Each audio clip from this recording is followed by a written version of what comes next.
Vue d'en haut, elle paraît beaucoup plus calme, beaucoup plus triste, beaucoup plus sale et déserte. On pourrait même aller jusqu'à la qualifier de ville fantôme. Seuls les chants d'oiseaux, l'appel à la prière et le bruit du vent cassent légèrement ce silence qui y plane.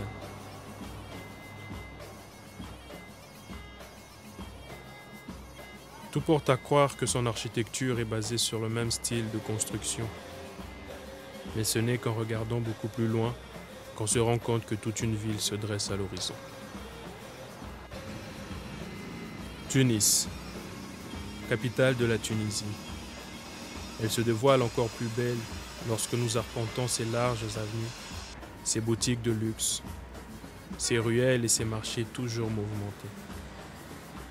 Nous nous rendons vite compte à quel point elle est belle. Aussi belle que la plupart d'étrangers du monde entier en ont fait leur destination d'été. Avec ses plages,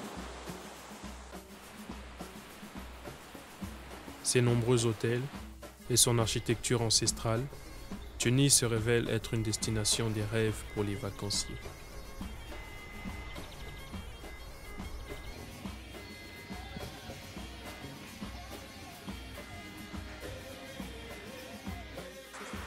Et pour ceux-là qui ne sont pas venus que profiter de l'été et qui choisissent de s'installer provisoirement à Tunis le temps de finir leur cursus universitaire, la Tunisie leur offre un meilleur cadre d'études que dans leurs pays respectifs.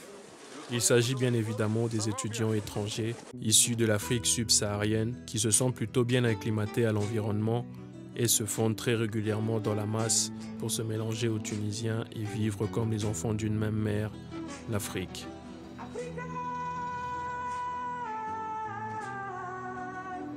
Cependant, bien au-delà des nombreux problèmes que peuvent rencontrer les étrangers dans leur pays d'accueil, une question est très souvent soulevée par ces ressortissants subsahariennes vivant en Tunisie.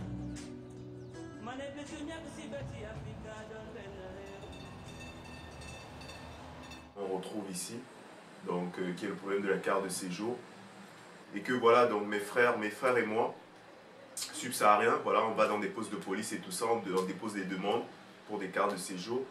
On nous dit par exemple, voilà, donc on nous donne une provisoire et on nous dit pour la définitive, bah voilà, vous l'aurez, je sais pas, dans 3 mois ou 4 mois pour certains maximum. Mais il y en a qui se retrouvent à 1 année à patienter la séjour. Mais juste, j'ai l'impression que en fait, eux, ils ne prennent pas à cœur, en fait, je sais pas s'ils ne prennent pas vraiment à cœur ce problème-là, ce problème qu'on a, nous, donc au niveau de la carte de séjour.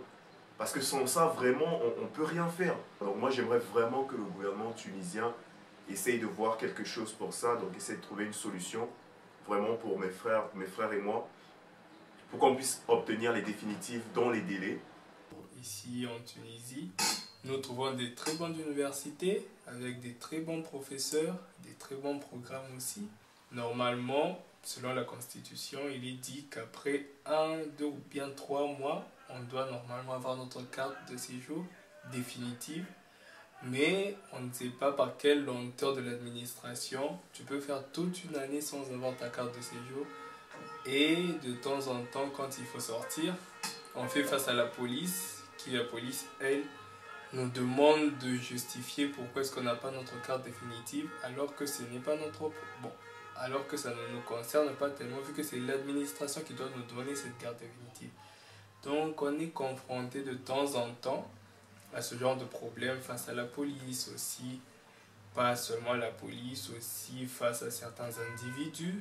La Tunisie, c'est un pays qui vous accueille directement, vous regarde dans les yeux avec joie, mais a beaucoup de problèmes administratifs.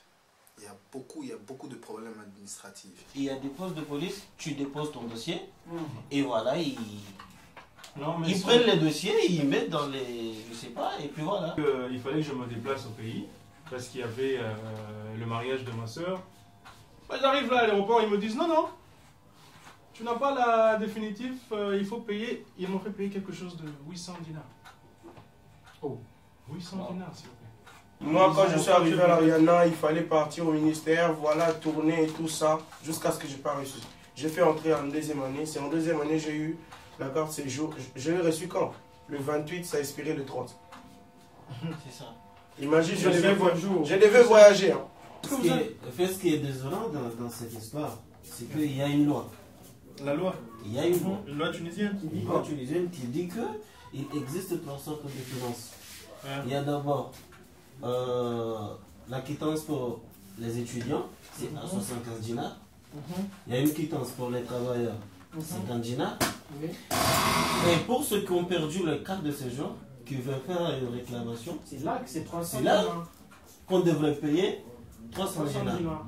Malheureusement, ces gens-là qui devraient être en premier à respecter la loi, c'est eux qui bafouent la loi. Donc, et ça, c'est ce qui est désolant dans cette affaire. Et le tout, c'est que voilà, La carte de séjour.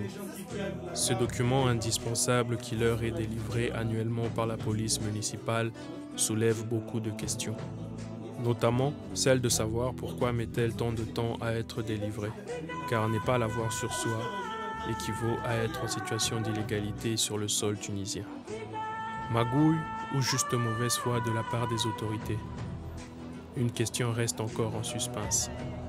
Mais malgré cela, en situation irrégulière ou pas, ils continuent tant bien que mal à se fondre dans la masse, tout en espérant un jour ou l'autre un coup de fil de la police pour leur signifier que leur carte de séjour est prête.